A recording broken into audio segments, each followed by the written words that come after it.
Hello YouTubers, Tim Father of the Life and Times of TIJOF, or how I got the nickname of B period O period B period not Bob. Today's episode is the domicile. Main reason for this episode: yesterday, the 17th, was the 18th anniversary of us being here in Eastern Pennsylvania, Williams Township.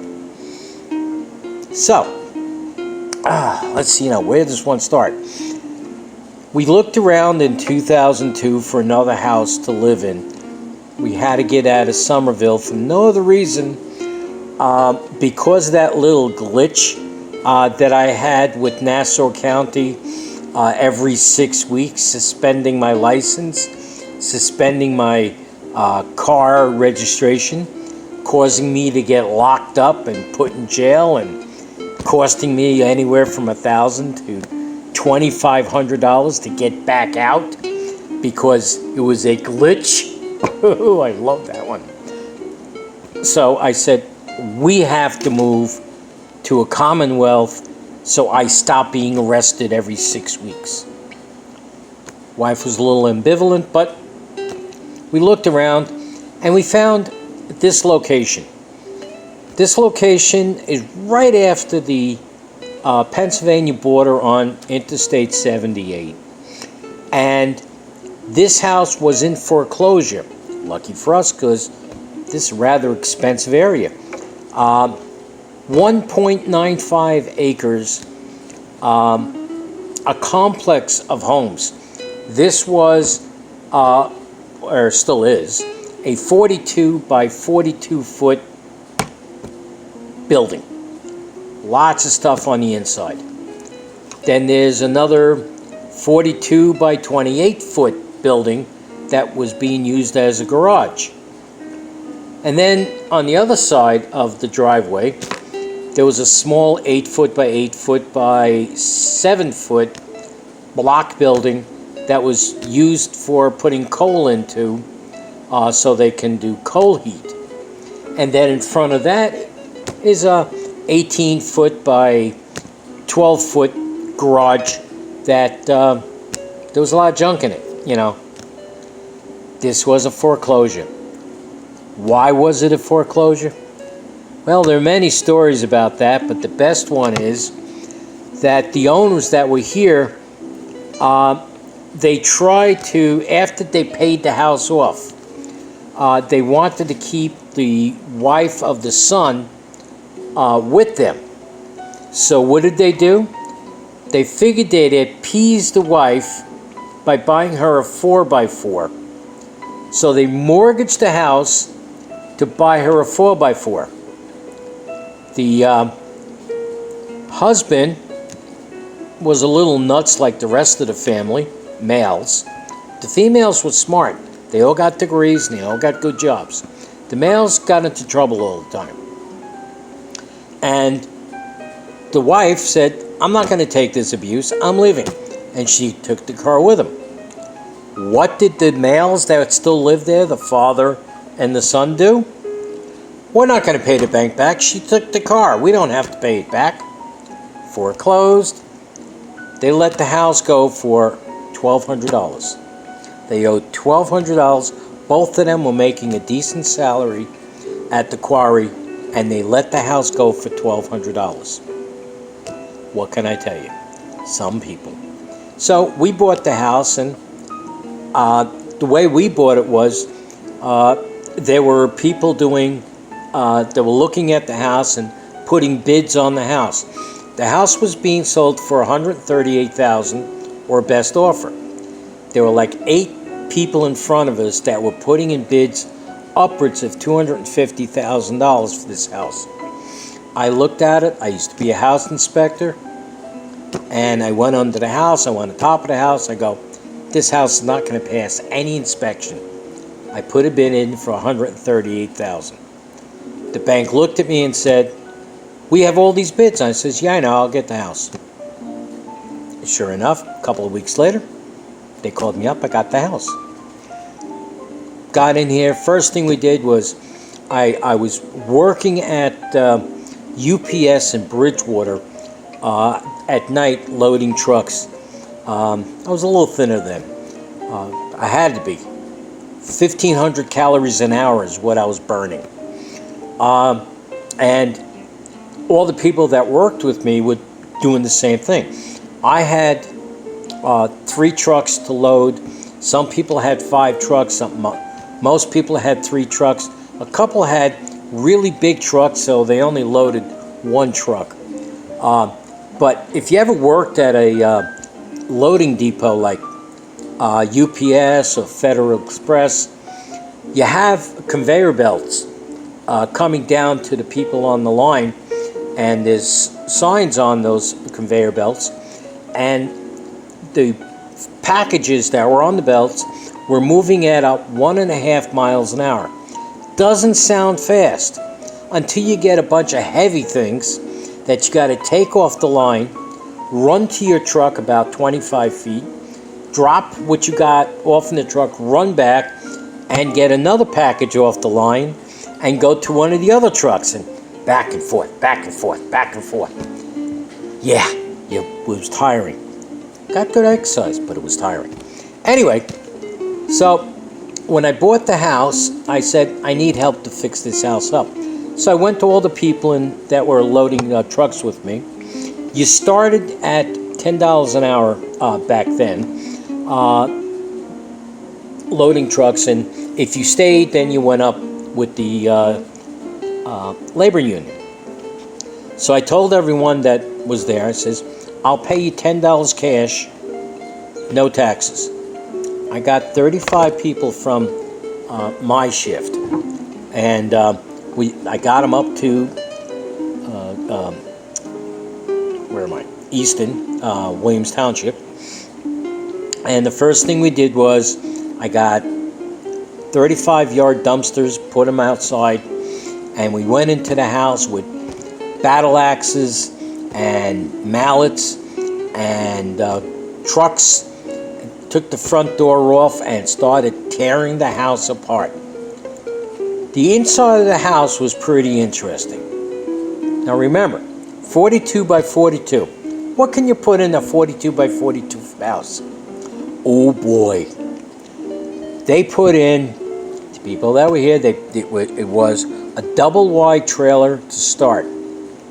Every 10 to 12 years, as the guy's son's family grew, they would put a 12-foot by 12-foot addition onto the house and put a roof over the addition. And they did that, let's see, 1, 2, 3, 4. They did that 5 times. Yeah, they did that 5 times. On the 5th time, they put a roof over the addition, kind of over another roof. That failed miserably one year. And they had buckets everywhere in the house. So they decided the house needs a roof over the roofs. So they did that. They put a 42 by 42 by 13 pitch roof over everything. Did they take the roofs that were inside out? No. So the ceiling inside the house was 6.5 feet high. They had ceiling fans that came down about 1 foot. There were regular sized people that lived here that had a duck every time they came by a ceiling fan. Anyway, there was 6 bedrooms. Some of them were only 8 feet by 8 feet. They had a bathroom in the master bathroom at the other end of the house, like behind me. I don't know if can you see that window? Yeah, there's a window back there. That was the window to the bathroom. The honey hole that goes from the toilet to the cesspool or septic tank was at a 1 degree angle. Not 6 like it's supposed to be, a 1 degree angle. Yes, poop floats, but it floats very slowly when you flush a toilet and it's got to go 42 feet at a 1 degree angle. Anyway, we ripped that out too. And I had people come in, and we all worked, and I had 2 absolutely best employees. The first guy, his reference was his parole officer, Gary. Gary came with his girlfriend because he couldn't trust her to stay home alone and not do what her job is. Her job was being a lady of the evening, afternoon, whatever. I told him, and I said, y'all can work here, but your wife cannot do what she does off of this property. If she does, you're both fired. So, she was around, she did some cleanup, she helped pick up junk from the floor. I fed her lunch. That was enough. And Gary was a beast. Thin, skinny guy. He was able to pick up wheelbarrows of stone, piled at least a foot above the top of the wheelbarrow, and wheel it anywhere I needed it to go. When there wasn't anything left to do wheelbarrowing with, I brought him inside and I showed him how to do whatever I needed him to do, and he did it well. His parole officer called one day and said, you know, Tim, I'm glad that he's working for you and he's working out, but try not to leave any money around because he's got sticky fingers. And I go, okay. So what was the first thing I did? I left some money on a counter where he can find it. The money was collected. It was put in a bowl and a cover on top. And on top of that cover was a sign that said, this is Tim's, do not touch. And every once in a while, I just kept laying more and more money out for him to find. When it got up to $1,000 just laying around, he came to me and he said, Mr. Tim, I know you got things on your mind, but please, don't leave that much money around. Sooner or later, someone else is going to see it, and they're going to take it. You know, I don't want you to lose money. So I stopped leaving money around. But this man, you know, his parole officer was amazed that he wouldn't touch the money. And that his girlfriend, who had a thick black book with all the names of every high official in the town of Easton, main offices, the chief of police, the inspector general, the this, the that, the salespeople, everybody had their name, what their preference was in her language, and their telephone numbers to their direct lines. I guess she was good at what she did. Not saying anything else. So, Gary's doing that. Then there was another guy I brought in. His name was Steve. Steve, nice man. Oh my gosh, nice man. Built like a brick shithouse, but a nice man. Steve he didn't know anything about construction, so I go, fine, I'll teach you. So I figure, what's the best thing to start him on? Putting in the tongue and groove slat floors. And he did. And he put him in, and he didn't listen exactly what you had to do with tongue and groove. So after he got about 6 feet out, he noticed that his floors were starting to separate an awful lot. And he goes, no, that can't be. So he ripped it all up, took the nail trimmer, cut all the nails off the tongue and groove, and started all over again. He did the entire house, front to back, the closets, everything, with the tongue and groove. It looked beautiful when he finished. Then we had him do something else. Anyway, we took everything out. You know, we left the side walls, and that reminds me. One of the guys that we hired, His name was, oh damn, Henry. And Henry, I called him Happy Meal. Why did I call him Happy Meal? Some people just, the name fits. Happy Meal didn't live in an apartment or a house or a condo. Happy Meal, his wife, and their little baby lived in their Lexuses, plural.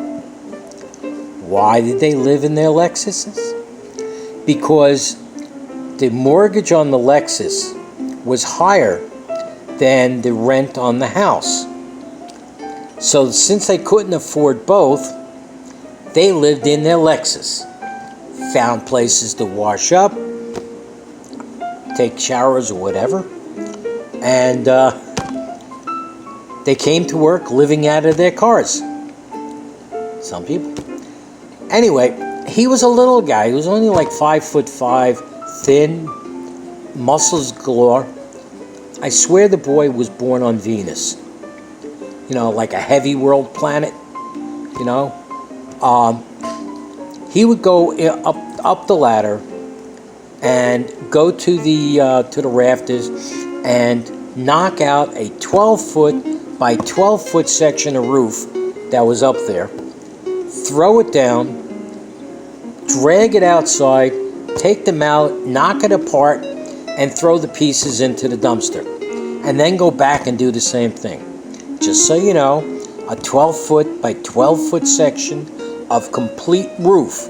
We're talking roofing material, rafters, joists, the covered plywood, and the tiles, weighs about between 300 to 600 pounds. And this boy was picking it up and throwing it around like it weighed nothing. So after we did that, we got the roofs out, we got everything out, then we started putting up the walls for the house. The living room, we made 15-foot high ceilings by 13 feet wide by 42 feet long. And the rest of the house, the kitchen's is a 10-foot ceiling, angled, and then the rest of the house we did, similar. And we had to move the bathrooms where they were, obviously. And the bathroom, the main bathroom of the house was the main bathroom of the trailer. And that bathroom vented into the one of the side bedrooms. Yeah, I know. Ugh. And knocked everything out, put in 2 bathrooms in the center of the house. The master bath, which was behind me, actually, that one had to get all its pipes new because there were no water pipes or sewer pipes or anything. And we did that, and there are pictures in the book. And after we finished doing that and doing the back of the house, we had to put in the patio. The patio that we put in was because the front of the house was 2.5 feet above the driveway, and the driveway was sloped down to the house. So when it rained, oh gosh, we had a lake. So you leave the house and you walk through a lake to get to your car. Change that. Put about 12 inches of stone down, put 11 inches of concrete down. Yeah, I was the only person that knew how to work with concrete. So I got the concrete, I made the sides and did the concrete. When we started digging the trench for the telephone and the cable, got a backhoe and dug the 140-foot trench from the house to the utility pole. Found a couple of big rocks that we put by the pond that I also dug out. We got that going. We got the patio, did this. The last thing we did was put the facade up around the house. Why? Well, the center of the house was being held up by 50-gallon drums filled with cement. And the other parts of the house are being held up by their sides. But you could go look underneath the house and see right across to the other side. That wasn't going to cut it for the insurance companies. So we had chicken wire put up, had thick cement put up against it, made it nice and smooth.